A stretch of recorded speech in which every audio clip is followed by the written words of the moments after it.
Welcome to the Live Up podcast, where we watch the movies from our youth to see if they live up. Quick note on how this episode will go. We will review, discuss, and score the movie in question to see if it lives up to us as adults and whether it lives up to kids today. Listeners who have listened for a while, or if you're new, please leave us a review, like us, subscribe. That's super helpful. You could find us on all the socials at Live Up Pod, la da da da da. I'm Jess Latterman. And I'm Amanda Treat. Today we start 2024 with our first ever movie review of a movie based on a board game. And it's not Battleship. We're looking at you, Rihanna. We know you were in Battleship. That movie was terrible. But today we are revisiting the cult classic from 1985. It's Clue. Clue. Jess, do you remember watching this movie as a kid? I do, but no, I don't remember exactly when I first watched it, and I think I didn't watch it when I was really young. I think I was a teenager. I was a little bit older, because I was old enough to have some nostalgia for the board game, which is funny to me because that means that I was watching all these other R-rated movies we reviewed, like Coming to America and Die Hard and Silence of the Lambs. I saw all those movies before I had ever seen this movie, which is kind of funny. But I watched it like a handful of times, but it's not one of those movies that was on rotation all the time. And I watched it just yesterday with my daughter Lily, who's almost 12, and it was also just pouring rain out, so it was like kind of the perfect setting to watch. But what about you? Well, all our Laserdisc enthusiasts, hold my beer, because I watched this There are some who listen. I watched this on Betamax. That's Does crazy. anybody remember Betamax?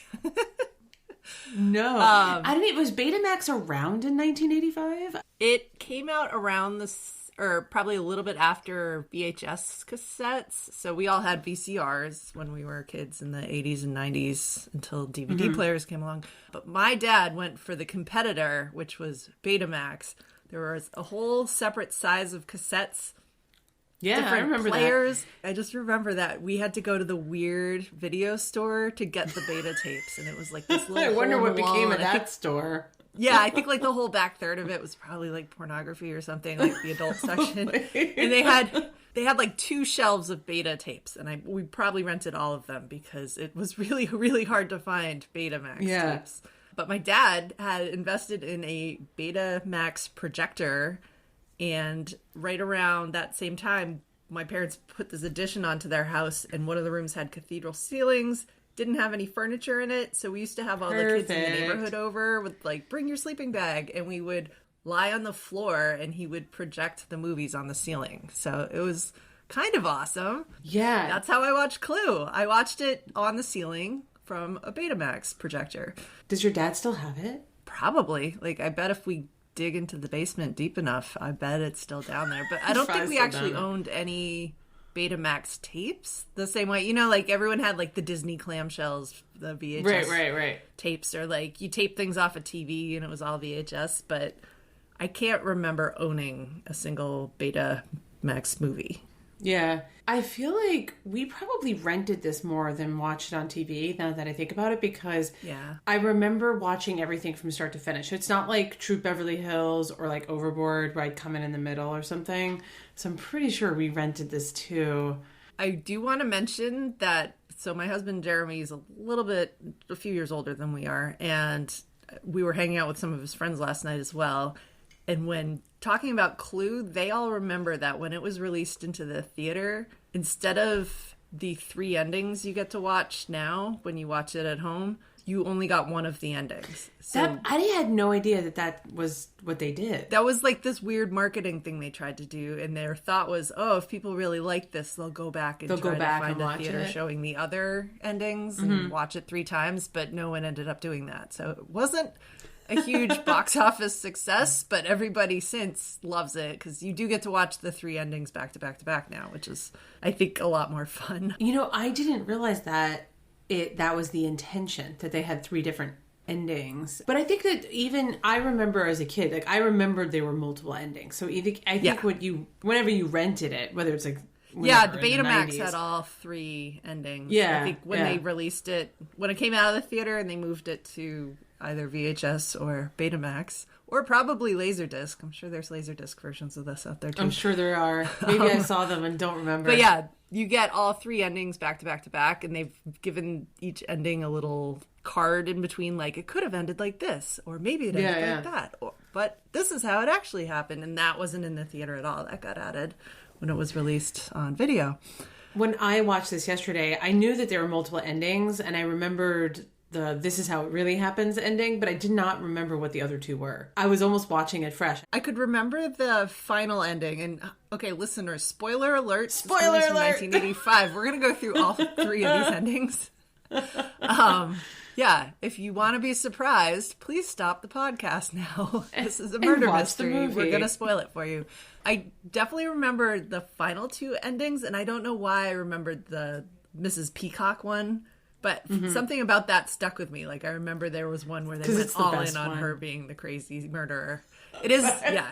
Eileen Brennan brings a lot of energy to that ending. It's great. It's my favorite ending. It's Miss Peacock because she's such a drunk hot mess. I just love when the ending was her killing everybody. Let the so be good. The person who did it all. Yeah, awesome. It's so good. All right, before we spoil the ending, Jess, would you like to have a plot summary of the rest of the movie? Sure. All right. So Clue, obviously it's based on the board game, and there's a million different versions of it now. I thought of it as like a lower gentry mystery theater, kind of Murder with a Monocle. I was thinking of it as almost a prequel to Knives Out, if folks are familiar with those kinds of movies. Ooh, it definitely has... It's so funny when I was watching it, I was like, oh, this is reminding me of Knives Out, which really probably means that Knives Out is purposely ripping off of Clue.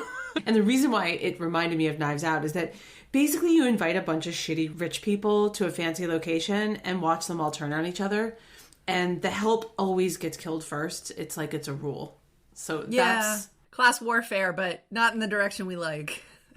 Exactly. That's exactly right. And that's essentially what it's about. One thing that I did think was really fun, and the multiple endings plays into this, is just the adherence, I think, to the board game Clue.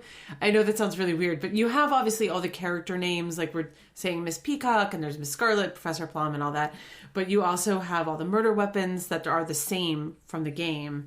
This is why I liked the multiple endings, because that actually mirrors how you play. Because you have your own reality of who you suspect is the murderer and the location and the weapon, and everybody's reality is a little bit different for what or everyone's like suspicion is a little bit different. So the multiple endings I kind of thought of as like the wrong answers, you know, when someone's like, I got it, and they try to guess and maybe it's wrong, but it seems right to them. Yeah, so my daughter and I were talking about that, and we thought that was really clever at the end, that it sort of just felt like playing the game. I was reading that when they gave the actors the scripts, they didn't tell them that there were going to be multiple endings or who the murderer was. So right up until the moment where it was revealed you're the murderer, like the actors were still acting innocent and suspecting everyone else around them of, okay, maybe that guy's the murderer. Like, that's so funny. And then like would flip the page finally when they were given the right ending and like, oh, I'm the murderer. Shoot. Okay, go for it. That's so fun. So I think that's a fun way to, you really can't tell from the performances which one might be masking guilt because the actors had no idea. To me, that makes it more fun. And it does just mirror the idea of just a board game. So I thought the adherence to the game was kind of fun. And the sets and everything and the costumes just look like the original game, but not in a cartoonish way. And I saw that in your notes. You left me a comment about, since I usually really highlight and dislike product placement, but this whole thing is Clue, the board game. I think because you go into it knowing this is based on a game that most of us had in our houses, like there's no way around the fact that this is blatant product placement, but that almost lowered my expectations for the movie. And then this movie delivers way more than it should, considering it's based on a board game. Yeah, the dialogue shouldn't be that funny. The scenery is amazing, and they even, like, you're calling out that they put all sorts of little nods to the game without hitting you over the head with it. You know, I actually noticed, because the cover of the game I had in our house when I was a kid, they show all the characters sitting around the library with their weapons or something right on the cover of the game, but they're all dressed in the colors of their characters. Oh, sure. And for this, it was like, wait, why is Miss White showing up in a completely black outfit? Like, yes, she's murderer a widow, but sort of. yeah, she's in mourning. She's wearing black. That makes sense. And then also the fact that they're being given these aliases, that wasn't their actual names, because that would be silly to have a group of friends who had entirely color-themed names. So they don't know to dress in the color because they don't know what their alias is going to be, I don't think, till they get there, which, okay, that makes more sense than it should. Somebody put more thought into this than I would have given them credit for. They could have made this really, really dumb, and they didn't. And listeners, just so you know, Amanda definitely gets on her soapbox about not liking certain product placement. Yeah, no, I mean, in the 80s and 90s. If all of a sudden, you know, Wadsworth the butler had whipped around and was like, and I cleaned the kitchen using this product. Like, using this product, yeah. Yeah, like that is what gets me really riled up more than, I mean, we know it's Clue. It's a board game. Right. You know, they're not drinking Coke in it. Yeah. There isn't an ad for other products going on in this movie, so I'm okay with this. Yeah. One thing I don't know is if kids these days play the original Clue. I mean, maybe it's just in our house. We have 2 different types of Clue, and neither of them are like the original. So one of them is the Harry Potter Clue version, which has like a slightly different set of rules. And the other Clue, I think it might have references to the original, but isn't quite the original. So that was just one thing for kids today. Like, I mean, even like my daughter didn't really understand like, the wrench and the rope when all the characters are handed weapons. No, I think you're right, because there's a Game of Thrones version of Clue, and they've just made all these sort of rebrands of it, but they definitely don't have the original weapons. So... And they don't have the original names. You could kill someone as Hermione, but not with a rope and not in the library or whatever. Yeah, so I think for like kids today watching it, it's just sort of like a madcap mystery movie versus something that they know of from a board game. Like, I feel like when I watched it, I thought that part was, when I was a kid, I thought that was fun, that it's Miss Scarlet and Professor Plum up there. But, you know, kids these days, I'm not sure if they recognize that. I don't think it matters, though. Really, because they made a decent movie. Yeah. Yeah, that's the thing. Like, if this were stupid and you absolutely had to know that someone could murder somebody with a candlestick in the original board game, that would be a sign of a very bad movie if it was hinging on that, because it's almost like a MacGuffin at that point. But, yeah, they could have done anything with this, and it came out quite well, considering its constraints of being based on a board game. So Wadsworth, who is the Tim Curry character, he's not in the game. I actually don't remember. He's not. No, I don't think there's a butler. In the game. There wasn't a butler though that I remember. So we have Wadsworth, who is played by Tim Curry, and you know what? Such a great addition. Not in the board game, but one of the best things about this movie is the Tim Curry energy that he brings into this. Oh my god, absolutely. He's doing that stereotypical butler, like he's so conservative and it's such dry deadpan humor, but he just keeps cranking it up and up and up till you get to the ending and he's just complete chaos. Like the way the final moments of this film are him just running around the house up and down the stairs, and he's yelling things and everybody else is just following him around. Like, I saw an interview with Michael McKean, who plays Mr. Green in this. He's like, we all felt so bad for Tim Curry because all the dialogue at the end of this film is just him, like, rapid fire talking. Like, he had to memorize all those lines. He had to, all the choreography, and they're just quietly following him around and occasionally going, then what? And letting him do all the acting. Yeah, no, he's great. He brings so much energy into this. It's so awesome. Much. I keep thinking of it as a madcap energy at the end, where he basically has to go through all 3 endings. At some point in the movie, if folks don't remember, he's like, of course, it's obvious, this is what happens. And he basically goes on to do a fast forward of the whole movie and recreates it for you in about a minute and runs all over the house. He's talking so fast, I can't keep up with him. I can't either. The third one, it's just like, I don't know who did what, but you know what? It's funny. Just keep killing It's everybody. funny, and it's fun to watch. And that's my memory of this movie. So when the movie started, I felt like it was really slow rewatching this, because I was like, oh my god, this movie is so much slower than I remember, because basically my memory is Tim Curry like running all over the place like a lunatic with everybody following him. He doesn't start that way, but he does. He has a couple of lines, or all the lines coming out of his mouth, they're very deadpan and so ridiculous, and he's doing them all with such a straight butler face. Like, someone is asking about, like, what he does for a living, and he's like, I buttle, sir. Like, it's just this very... I thought that was so funny. That's not even a word. Buttle. I buttle. Or like when they go into the kitchen and find the cook dead in the middle of the movie, and he insists that they drag the body out of the kitchen, and everyone's just like, why would we touch the body? And he just says, I'm the butler. I like to keep the kitchen clean. And it's just such a flat deadpan. It's so funny. And at that point in the movie, like the horror of people starting to die all over this house is just being kind of put to the side, and you're just amused by how many people they end up killing in this movie. Right? Because at some point it's sort of a punchline that he delivers some of that punchline. So, you know, and it's like, all right, should we move in the study? Like whatever body they find, and they just like move this body into the study. It's they're like hucking them over the furniture and... Or like there's a scene where there's a cop in the house and they have to pretend that they like Weekend at Bernie's the whole situation. So they're like moving bodies around, making it look like there's some weird 1950s orgy going on in the side room. And yeah. The funny part about that scene is that the cop is kind of into it. The cop is just like, oh yeah, it's America. It's fine. People. Free country. You want to have an orgy in that room?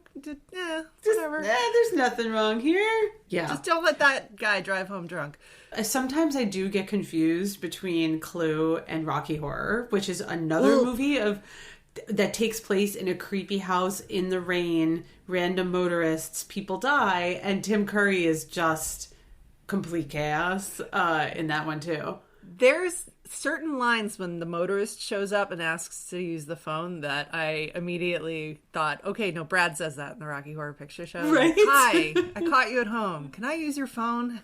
Yes. Oh, like the Janet song's going to start. Yeah, that character's just called the motorist, but if they'd named him Brad, that just would have been too perfect. Because it's the exact same scenario of you've just walked in on some really weird party going on, and I just need the phone for my broken down car. Yeah, I had definitely seen this movie first before I saw Rocky Horror. Oh, yeah. But when I saw Rocky Horror, I was like, oh, this makes sense that Tim Curry would be like leading this charge because, you know, this is just the kind of actor he is, I guess. Probably in my mid to late teens, I took my younger sister to go see Muppet Treasure Island. And Tim Curry is playing Long John Silver in that and making all the facial expressions that finally tied all these movies together. And that was the moment I was like, oh, wait, Tim Curry's that actor from Clue. And, oh my God, he's that guy from the Rocky Horror Picture Show. Because I didn't even recognize them being the same person. You know, he's got all the face makeup on in Rocky Horror. And his just facial expressions are so contorted and different in Rocky Horror. I did not realize it was the same actor until I saw him kind of pull it all together as a pirate in a Muppet movie. As a pirate in a Muppet movie? Yeah. So, I mean, Tim Curry's just phenomenal. He's phenomenal. He's great. And he definitely, focus group of one, but my daughter got great amusement out of him too. She laughed at all the lines that you should laugh at for Tim Curry. Yeah. Super fun. But yeah, the only thing is like, I just didn't remember that it was like kind of a slow start. But that's not really like a knock. I didn't on the either, movie. honestly. It's more my memory of it. Yeah. I thought the whole movie was like crazy Tim Curry pandemonium, but then I realized like, wait, I think I'm like thinking of Rocky Horror and this movie at the same time. So that's and Rocky Horror honestly starts a little slow if you think about it, and ends a little slow if you think about it. But, the ending of Rocky Horror is like you might as well just like stop the movie halfway and you'll be fine. Yeah. For Rocky Horror. Yeah. We'll review that Not at the some case point. here. We'll have an after dark on that one. We will. So do you want to talk about Miss Scarlet? Yeah, let's talk about her. So Miss Scarlet, she's the hussy. Just to remind folks, I should have said this in the overview, but they're basically all being blackmailed by Mr. Body or by some faceless person who has been blackmailing them for years. And then they all come to this dinner party on this creepy night in the rain all together. And Wadsworth is, the Tim Curry character is the butler, though you find out later he's not really the butler. Spoiler alert. So Miss Scarlet came out in 1985. They'll be fine. They'll be fine. Yeah, it's fine. So Miss Scarlet is being blackmailed for being a madam, I guess. I guess that she's basically a pimp in DC. And I guess that, or she's paying off the cops, something like that. No, she's definitely a madam, too. She's definitely a madam. She's got a whole empire. The funny thing for that, my daughter Lily, like she didn't really, and I don't think as a kid, did you know as a kid that she was essentially a madam? No. Because I didn't, no. I completely went over my head as a kid. Yeah. It honestly went over Lily's head. She's doing something wrong, and I don't know what it is. And I don't know what it is. It's fine. Yeah. And it seems to involve that other guy, too. Yeah, and you don't really know. But I had to sort of explain. I was like, Lily, do you know what she is and what she's being blackmailed for? And my daughter was like, no. And then, I mean, she knows what, like, prostitution is. And when I was like, do you know what a prostitute is? And she's like, oh, yeah. But she didn't make that connection. Then I had to start explaining, like, escort services. I'm really glad this movie triggered this mother-daughter talk. It's a very precious really moment. Nice. But as I was explaining this to her, I was like, oh, my God, there's no way that I caught all of this when I was a kid. No, God, no. And the thing is, too... As all these characters arrive at the house, there's a scene where they go around the room and it gets revealed what each of them is being blackmailed for. And she's the first one. Most of them are kind of like, no, I'm not. No, I didn't. And it's I didn't do that. Wadsworth, the butler, who's revealing each of their secrets. But when they get to Miss Scarlet, and she's played by Leslie Ann Warren, who does an awesome job at this. Miss Scarlet's just like, yes, I did this. And no shame at all. And she's flaunting it. Like, she could not care less that the entire room now knows what she does and what she's being blackmailed for. She thinks it's so much fun. Like, she's having a great time. So she's a fun character to have in there because she's not... The rest of them are anxious and nervous, and she is just... being sultry, she is joking, she's just being a lot of fun with the whole thing. So it's a different mood coming from that side of the room. Yeah, it's like she's like, I don't have anything to hide. And I think that was kind of fun. And she has this great line where Miss White, who like goes around killing her husbands, is like, my husband just lays around on his back all day. And Miss Scarlet's like, well, that sounds like a lot of work, or that sounds like hard work. We would not have picked up on that as a kid, but this viewer was like, way. Oh, that's funny. Yeah, it was funny. And, like, so she keeps like throwing in these little like sultry zingers that are super fun. That are completely over kids' heads. All right. Leslie Ann Warren does a great job as Miss Scarlet, but you know who was supposed to play Miss Scarlet? I don't. Carrie Fisher. No way! Okay, that might have been better. Yeah, no, she was signed up for it, all in, contracts, etc., and then she suddenly went to rehab. And even with that, everybody in the cast and the director and the producers were like, no, it's okay. We'll wait, or we can work around this. And it was the insurance company from the movie that was like, no, absolutely not. Like, that's such a risk that you're trying to wait for someone to get out of rehab. Like, no. So they wouldn't let them wait, and they had to recast it. But I think Leslie Ann Warren does a great job at that. So she does a great job. It's one of those, like, what could have been. That would have been extra hilarious if it would have been Carrie Fisher. Oh my God. I had no idea. And I agree. I think this movie would have been off the charts.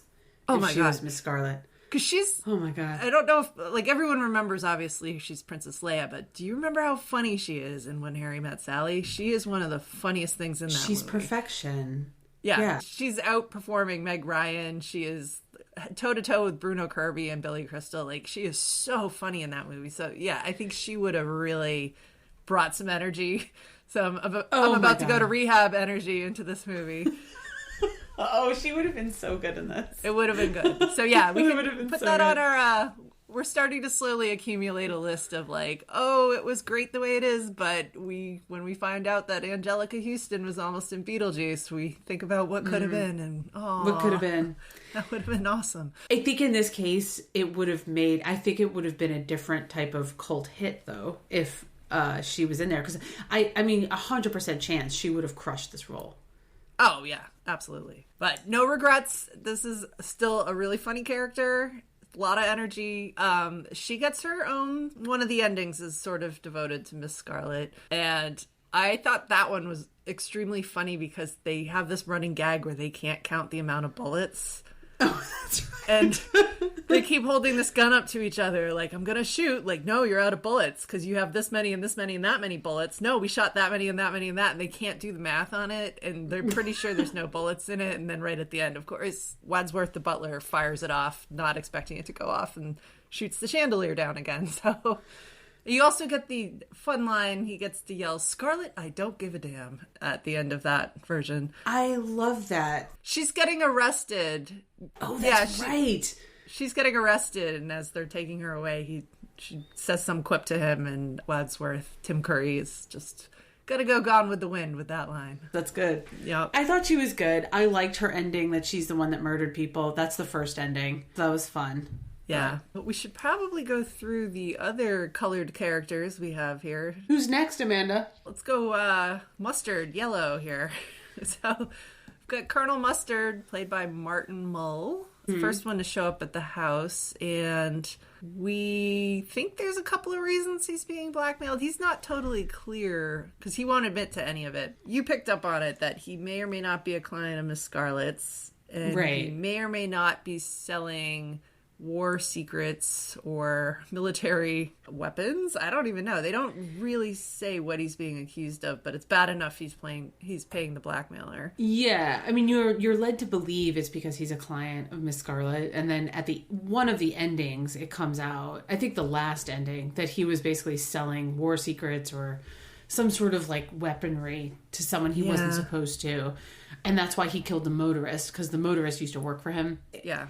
It's kind of vague. I actually thought he was the weakest character. No, there's nothing to do with his performance. He plays a good role, but like he's just like a game piece with a mustache in my mind. Yeah, he really is. For some reason, so Colonel Mustard here is played by Martin Mull, who, if you grew up in the 80s, you remember him as just popped into the Golden Girls. He was in a lot he of was on things. Roseanne. He was in all these shows. Oh, Like, he's a that's very right. He was on familiar Roseanne. comedic actor. And I don't know why, but because I don't think he ever did anything wrong, but he's always been on that list of actors that I just don't like their acting. I don't know. It's like, But you have a weird list of actors going about because Adam Driver, and I know, like inexplicably. Jake Gyllenhaal. Like, I've got this list of actors that I'm just like, I don't like them. You mean these list of like very talented actors that you like don't like for no reason? No, and I can admit they're talented, and I know when they're in good movies, and that's great. And I just don't like certain actors. I don't know why. Martin Mull's like the OG actor I never liked. I don't know why. Yeah. Like, he kind really of does look like a creepy uncle, really. He has like the gross mustache. All I can think of is he must have appeared on some TV show I watched as a kid and been the bad guy, and like that just stuck with me. Stuck. That was he doing something like Mel Gibson level anti-Semitism? Was he doing something? And he didn't. He never did anything wrong. He's never had any scandals. He's just in your Adam Driver category. Yeah, I don't know. Inexplicable. Poor I'm sorry to Martin Mull. I really have no reason to. It's illogical that I don't like you, but I just don't like you. All right. Well, so after he arrives, the next person to arrive is Mrs. White, played by Madeline Kahn, who, I mean, I love her in anything. She even had that really brief cameo in the Muppet movie we watched, which was great. Yeah, just love some Madeline Kahn. Put her in everything. She's so funny. Everything. She's delightfully weird in this. She's playing a widow of many murdered husbands. And she's presumably being blackmailed for murdering her most recent husband. Yeah. Which she's just sort of like, she's not trying, she's like denying it, but not really denying it. She's just like, yeah, no, maybe. She's talking around it. Oh God, what are some of the things? I mean, like that line about, yeah, he's mostly on his back these days. And you pick up, oh, he's in a casket somewhere because he's been murdered. She has these fun lines like, husbands are like Kleenex, they should be soft and disposable. Like, you know, she has these like little lines in there. But you're so right. She's like delightfully weird because she's like a little bit unhinged is too strong of a word, but her character no, but is like there's one scene, I forget what's going on the other side of the room. The other characters are getting themselves all wound up, like, who did it? And like, oh my God, is the wine poison? And just really getting anxious. And across the room, you just hear a glass shatter, and she's just standing next to the fireplace, and she just threw her glass at it and broke it to like disrupt the conversation. Right, she did. She just threw the glass. Okay, guys, moving along. Yeah, so she's just super weird. I love her. She and the third ending, they let her ad-lib the whole scenario where they're explaining that she found out Yvette the maid was sleeping with her husband, and she just ad-libs this whole scene about rage and how much rage she felt towards the maid, who she didn't even know at the time, but she just gets this line. She's like, flames up the side of my face, and like she's being so over the top dramatic. It doesn't even make sense, but just watching Madeline Kahn express jealous rage with the weirdest kind of wording, it's so funny. I don't know. She's great. It's funny. It got a laugh out of my daughter, too, because it was so unhinged. It was like she went on this crazy rant. Yeah, and she wasn't denying murdering anyone. I actually feel like there could have been another ending where she's the killer, and then you would have been like, yeah, that totally makes sense, because she looks like a psychopath. You know who she reminds me of is, the character from Chicago that Catherine Zeta-Jones plays. Oh, yeah. She's got kind of the haircut. He had it coming. Yeah. She's singing I Had It Coming in the back of this whole movie. Like, I'm not confessing to anything, but if I did it, he had it coming. But I feel like there's, like, essence of Buffalo Bill about her, too. Oh, she seems like a serial killer. She definitely got some laughs out of me and my daughter watching this, so it was fun to rewatch her in this, because she's kind of exactly how I remembered her in this, which is in and of itself kind of fun. Yeah, no, she comes through the background of scenes, and, you know, she's not the star of the show, but she's always just looking a little bit devious and always a little maniacal, and you kind of want to see her do something crazy at any given moment. You kind of expect her to do something crazy. And rewatching this, I was like, wait, does she? I actually kept expecting her, even though I've seen this movie before. I'm like, does she do something insane here? I feel like she does something insane here. We don't get to see the on-screen insane, unfortunately. Bring her back, make her the serial killer of the movie. That would be fun. Yeah. Then, meanwhile, another podcast favorite shows up right behind her, Mrs. Peacock, played by our favorite train wreck mom, Eileen Brennan. Remind listeners what else she was a train wreck mom in. This is a callback to our Babes in Toyland episode, which we just released this past Christmas. She is the funniest thing in that movie, and she doesn't have to sing, was a favorite. Which is terrific. Yeah. But yeah, no, Eileen Brennan is just great at being this out of control, probably drunk, like screaming at weird moments, and just getting all riled up about stuff. At weird moments, and she's totally got this. She's a hot mess. Such a mess, yeah. And she has this scene pretty early on where they're all awkwardly sitting at the dinner table and they don't know why they're there and they don't know who anybody else is. And she just can't stop talking. And she's just rambling and rambling. The silence. Yeah, and they even are telling her, like, what if we just let it be silent? And she was like, no, we can't do that. Can't do that. What I thought was like kind of like weird, but yet I kind of appreciated about that scene is that there's no like undertone of music. There's nothing playing in the background. It is just so awkward. Forks. It's just forks on plates, and they're all dressed really nicely. And I think it's done so you could feel the awkwardness. So then when Miss Peacock, when Eileen Brennan starts just like verbal diarrhea all over the place. Yeah, it makes it more awkward, but really kind of funny because you have this like, it's completely quiet except for her. She's just talking complete nonsense. So anyway, so she's being bribed for, I guess, taking bribes for access to her senator husband. Yes, she's been selling access to her husband who's a senator. Some of the other characters recognize her, and that comes out. As a kid, I remember thinking she was sort of a waste of space, least favorite character. She didn't resonate with me as a kid, but watching as an adult, now, just yesterday, I was like, she was my favorite character. She was so funny. We know people like that now. Like, there's always that person who just won't shut up. And she's absolutely that person, like, times 11 in this movie. Just train wreck. And they've put her in this, apparently it's like peahen feathers on because she's Mrs. Peacock. But, I mean, every time she turns her head, it's just like feathers going in all these different directions. She looks her crazy. Outfit's a hot mess. Yeah. Yeah, she kind of looks like a Muppet dressed her. I mean, it's nuts. And she has her own ending where the second ending is that she killed everybody, and that is my favorite because she's the least likely because she's just so messy. There's at some point they're all like, what are we going to do? The cook is dead, and she's just like downing drinks in the corner. Yeah. She comes across as so ineffective and so incapable of doing anything competent that the idea that she masterminded the whole thing is really funny. I know. It's my favorite ending. I love it. She also, there's the moment where they're doing the weekend at Bernie's with the corpses in front of the cops. And they have her positioned behind a curtain.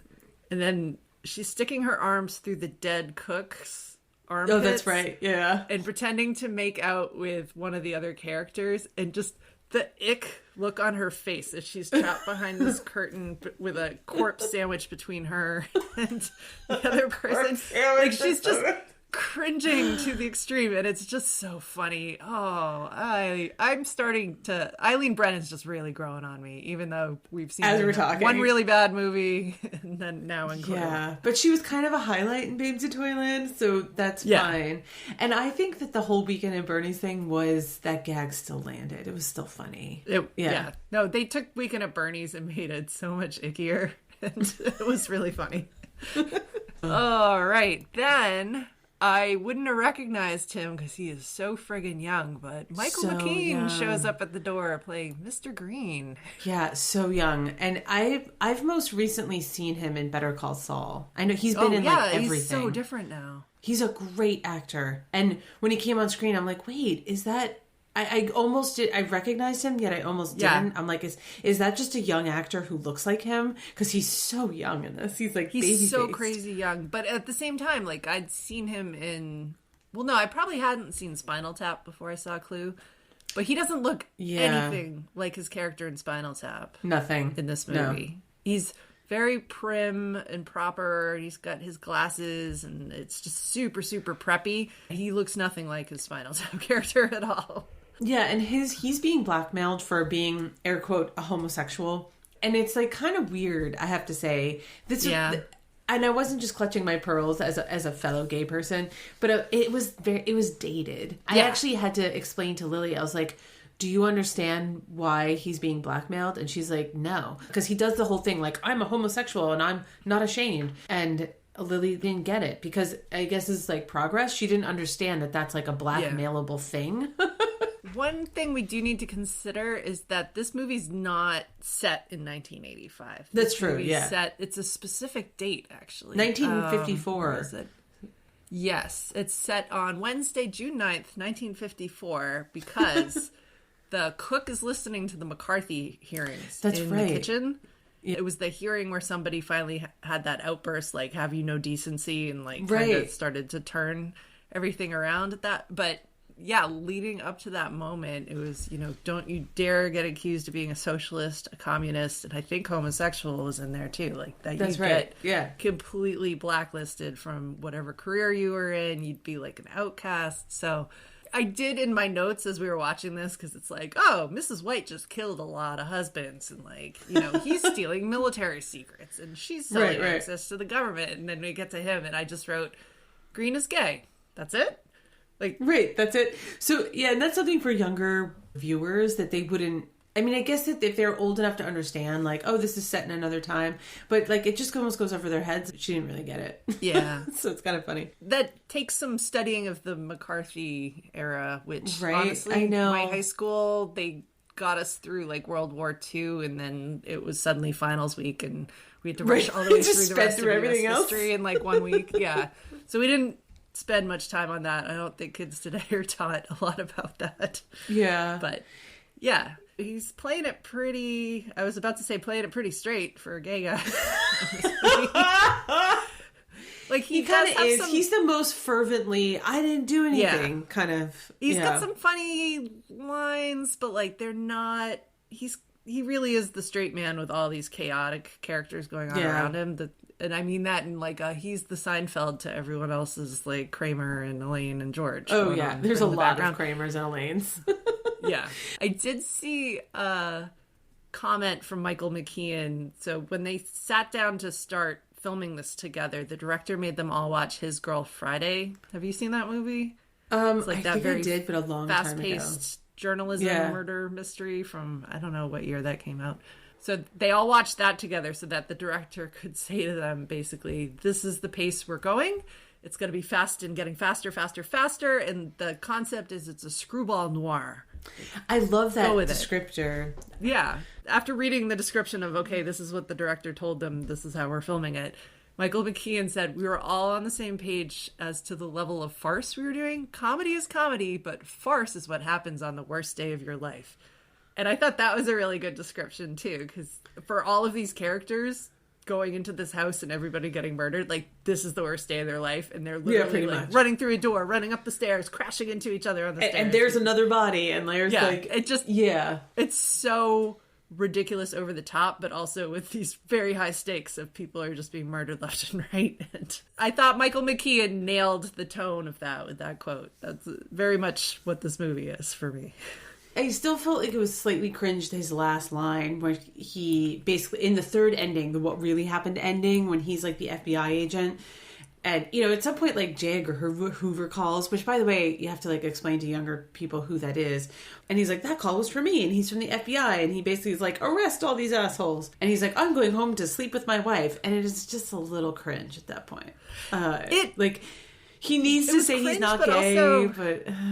I think, like, it's supposed to be funny because this thing you thought about him the whole time suddenly gets revealed to be not true.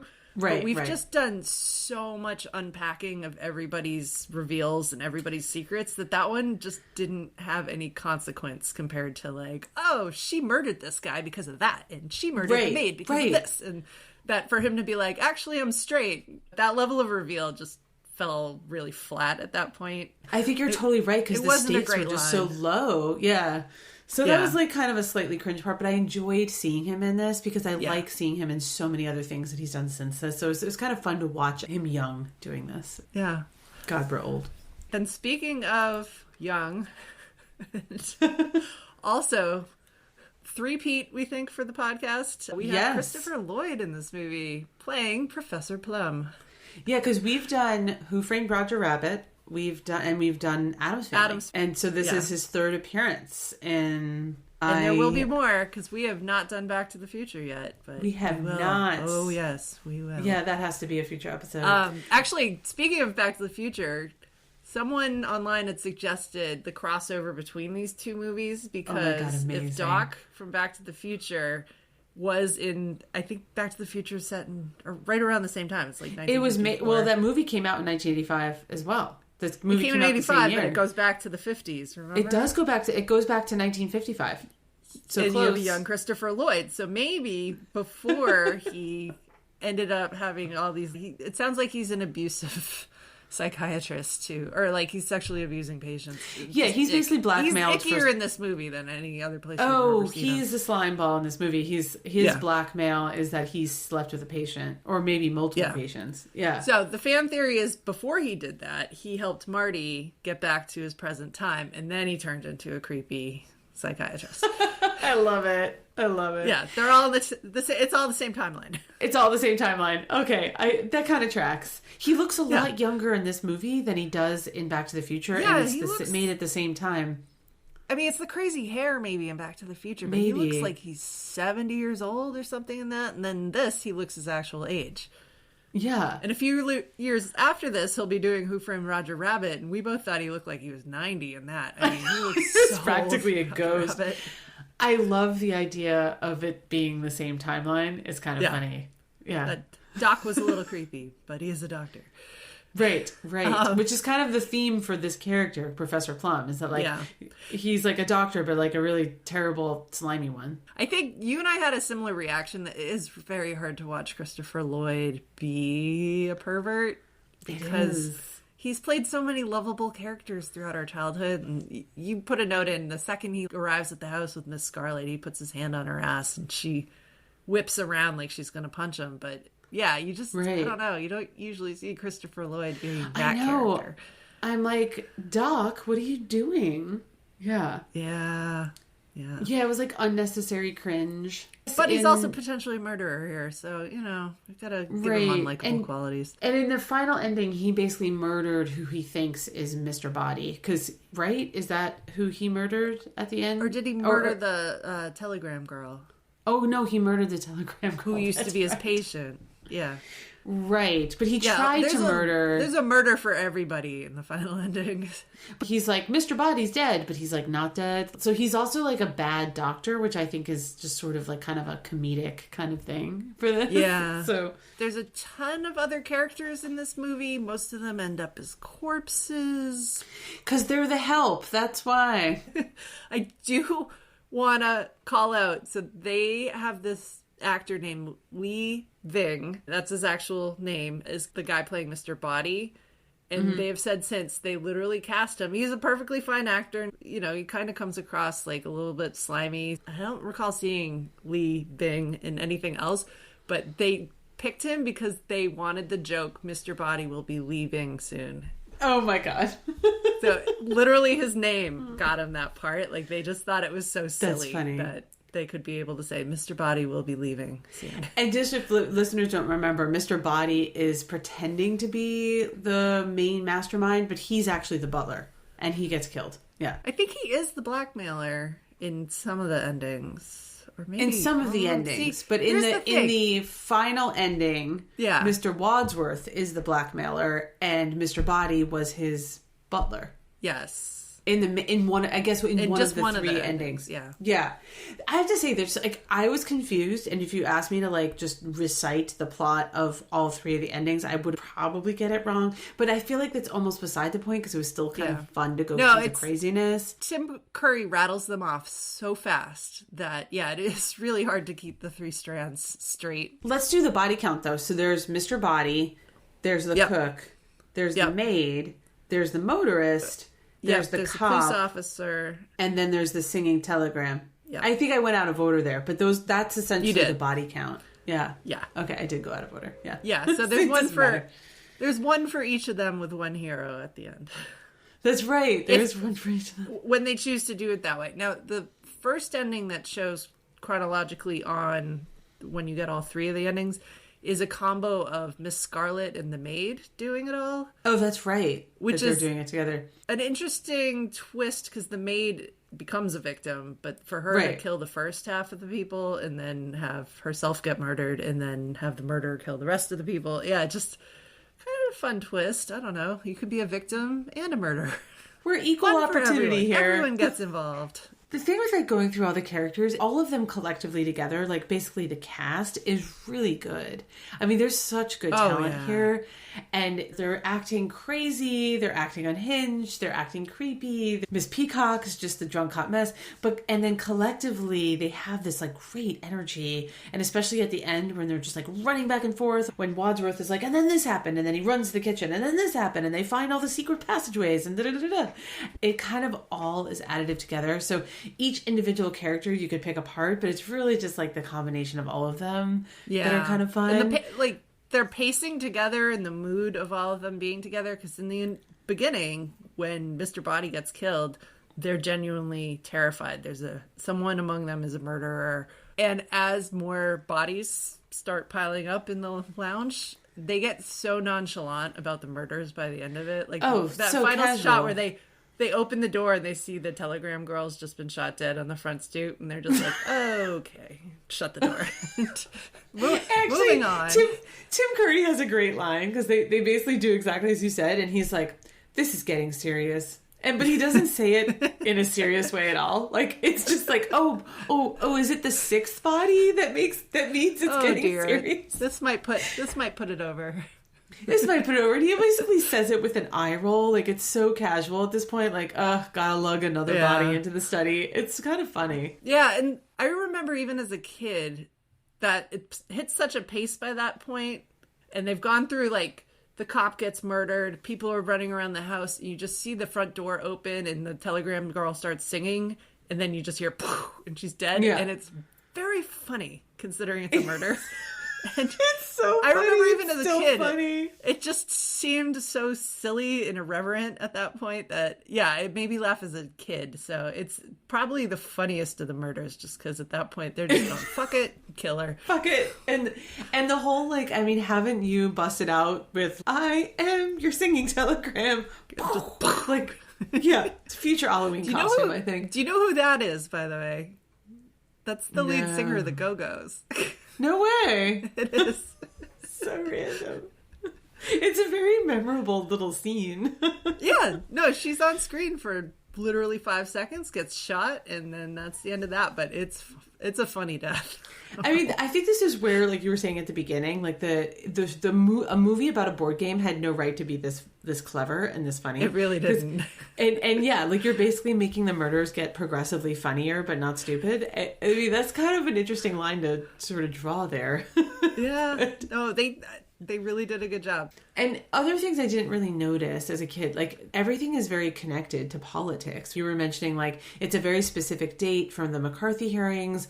Almost all of the characters has some sort of tie to Washington power, whether they're working for an entity of the government. They all are from Washington, D.C., and they've deliberately made them drive up, 6 to 10 hours to go. They're somewhere in either Connecticut or Massachusetts. Because it gives you a New England at the beginning. But then, like, as the people are arriving, they're pulling in off of Route 41, I think they keep saying. So it's like Western specific. Connecticut or Western Massachusetts. They probably drove by the Beetlejuice house on the way. Yeah, another crossover. So they have a whole series of scenes in this movie, but for some reason, with the characters all together, they decide maybe there's an extra murderer somewhere in the house, so they all split up, which classic, haunted house trope, but they pair them up in the most, like, the characters that are going to annoy each other the most get paired together and they go off on their ways and everybody gets a floor. I was watching this with my husband, who at this point was watching them all just like bump into each other over and over again. And he just turned to me and said, "They're not really good at searching this house." Yes, they are. They're so bad at it. But they do start finding the secret passages, and they're laid out like the board game. Because if you remember in the board game, that's right. If you go a certain direction, you get to skip across the board and pop up in the kitchen or pop up in the library. Yeah. And anything with a secret passage is just awesome. So I'm glad they worked those in there. And the way that they're paired off, I just want to note that Miss Peacock was still she was basically like a drunk hot mess wandering around in the dark. Like she's just like screaming at the cobwebs, and like there's a rat that walks by and she's like, ah! Like she's just like, she's terrible. She's not searching for anything. No, she's just screaming for no reason. Actually, the pair that should have gotten along is they pair Yvette the maid with Mr. Green, who all the other guys are like drooling over the maid, and he's not because he's supposed to be gay, although maybe he's not. But the two of them like should have been the buddy detectives that we were needing to see. Like they should have actually gotten somewhere in their search, but they get nowhere. They can't even go up the stairs all the way.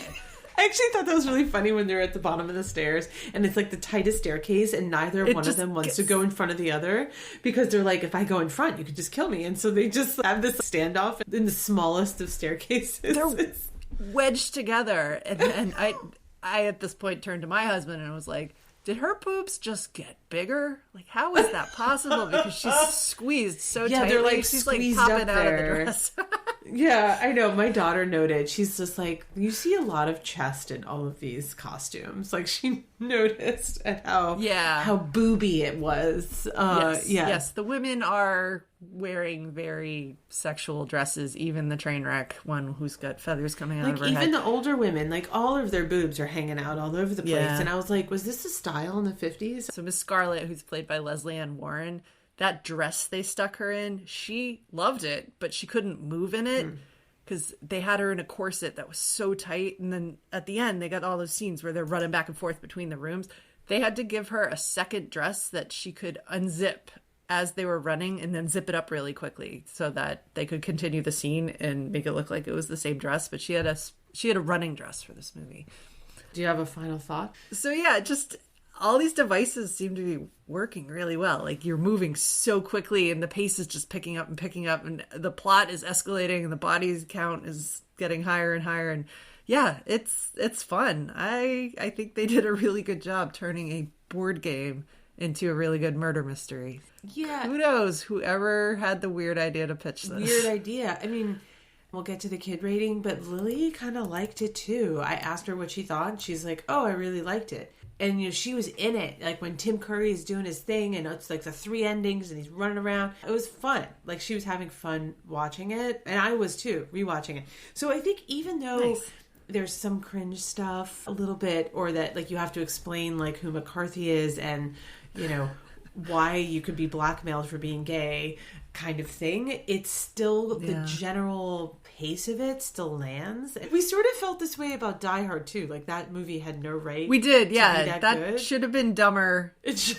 I kept saying the name of that movie implied a really stupid movie was about to happen, and it was much smarter. Same thing applies here. It's a lot smarter, better acted, good dialogue. Why? It's kind of funny to be talking about this in basically the lead up to what I essentially think is going to be a lot of Oscar nominations for Barbie, which is a movie about a doll. I know that's not the same thing, but I mean, when done well, any kind of story could be good. Like this is just a fun murder mystery, regardless of clue, and and I guess in a way that Barbie is a really good movie, regardless of the fact that it's about a doll. With a lot of product placement, but we'll get to that one day. Yeah. One day, years from now.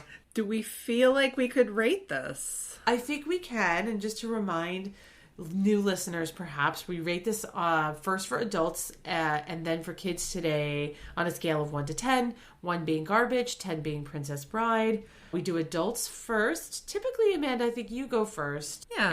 And I'm a harsher reviewer for the new listeners who don't know that about me. But what do you think? I think for my adult rating, I'm going to go 6.5. I'm doing that 0.5 thing. You again. like your 0.5s. If I had a New Year's resolution to stop doing half a point, I'm breaking it right now. Yeah, no, this is fun to watch. And there were things I caught as an adult that I definitely didn't pick up on as a kid. Yeah. All the innuendo and, political situations that were baked into this.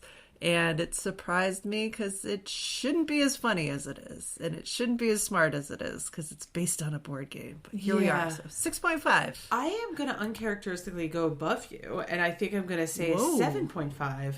I didn't want to go as high as an 8. I cheated because I looked at some previous ratings. I like to get close to an 8 or 9 or 10 when I've found something new to appreciate about this. And I think this kind of has a mix of being a time capsule and the fact watching it now as an adult, there's so much more humor in here than I ever picked up on as a kid. So 7.5. Now we have to do hard math. What's our adult score? That's pretty high. Hold on. 14. The Order Muppet is calculating. We're at 14. 14.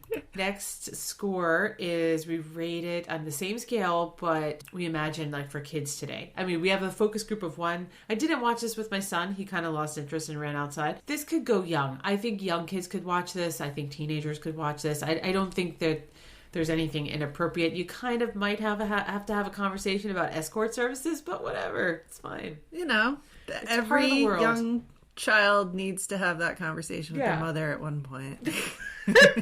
There's a lot of boob in the costumes, but that's all right too. I think your son picked up on the fact that if, like, for too young of a kid, there's so much going on here that they're just not going to follow the plot at all. And that could be annoying for a young kid. But I think there's nothing inappropriate in it. I don't think so either. I think he would have been completely lost. So with that in mind, I'm going to give this a 6 for kids. I think that the real gems in this movie are being said too quickly or require so much historical context that it goes over their heads. I don't think they spent enough time in the secret passageways for this to be a 7 or 8 for kids. There needed to be more secret passageways. Again, I'm going to uncharacteristically go a little higher. I'm going to say 7 because I think... I'm going to make the assumption, maybe not my kid. We don't have the original Clue game. We have the Harry Potter Clue game, but they get the concept. So, and it's just like a very silly but not dumb murder mystery. And it's something that they could, I think, be entertained by.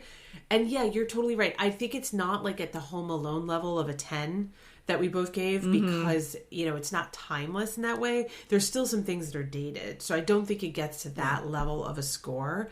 But it's not dated to the point where you shouldn't watch it. Yeah, so I'm getting it a 7. I did peek at our Addams Family ratings because I was just like, my kids loved watching that. Yeah. So I think I matched where we were. If anything, that means that we underrated Addams Family. We might have. We have spoken about whether we should revisit some of our earliest episodes, and we always apologize to Who Framed Roger Rabbit because we went very low on that. Super low. But we didn't have a baseline at that point. We are at a combined 27 27. All right. And just got to witness this, but I went way down the Order Muppet rabbit hole the last time we were talking and did an assessment of where the line is for where things tend to live up.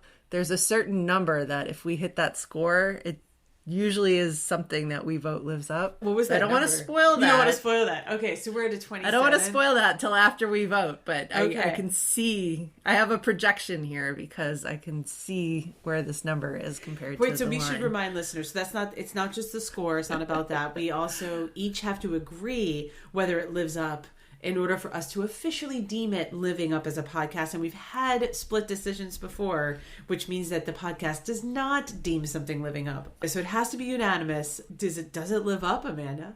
For me? Yeah. Yes, this lived up. So I think it also lives up. So congratulations to Clue. You officially live up Hey. according to these middle-aged ladies. So there's no hesitation here. To me, it definitely lives up. But now I'm curious where that line is with the numbers, with the scoring. So the line that we found, just looking statistically at it, anything that is a 25 or below, we usually say no, it didn't live up. And anything at 26 and above, we tend to vote yes, it did live up. Okay, well, there are a couple of exceptions to that. Yeah. But generally, the line is between 25 and 26. Yeah, and it's sort of hard because I think we were harsher graders earlier on, and I think this is our 25th episode, right? This is our 25th episode. Woohoo! It's Hey. some sort of big anniversary. It can rent a car now. The podcast is hit. The car No, I rental. don't know what age you can rent a car. Graduated from college. Happy 25th. Live up. Man. So I think that some of our scores are artificially low. Not artificially, they're lower from earlier in the podcast. We'll revisit them one day. But so a plug for listeners. Maybe you disagree with us. Maybe you think this is a dumb movie. You really shouldn't think this is a dumb movie.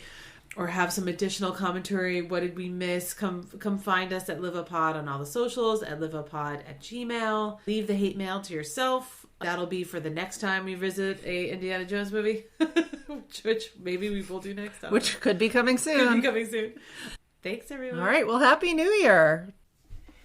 All right, so that was our episode on Clue. But what I thought would be fun is sometimes we start recording right before we start talking about the movie, and we just so happen to have a conversation about games that we play as adults and how it's different now when you're middle-aged. So enjoy, everybody. All right. I meant but to now we record. should talk about adults trying to play Twister. We should talk. So it was like peak pandemic time, like 2020 time, and we had just redone. We just put an addition in our house, so like our kitchen area had nothing in it. There was like no furniture, so it was like the perfect, Twister type of Big setting. giant game room. Yeah, it's a giant game room. So we were playing, and kids are just like made of freaking rubber. Like they could so do flexible. a back thing with they could have their left leg this way, backwards with their right arm, and just bending over, Amanda, to just put my arm down, my hand down. It was awful. If you could bottle up that sort of flexibility that kids have and sell God. it to adults, oh my God, we would pay thousands of dollars for that. So I'm just even thinking, I was trying to play soccer and I tore my calf muscle really badly the first 30 seconds of the game. Went to my physical therapist and he was like, your calves at this point are basically just glass ready to be shattered. So you should really stop so bad. pushing yourself so hard. I was like, ooh, yeah, that visual is crystal clear. I got it. Yep. Don't want to crack the glass. Oh my God. Yeah, no, my back hurt 10 seconds in, and I just was like, I'm going to do the spinning. I'm not going to play anymore.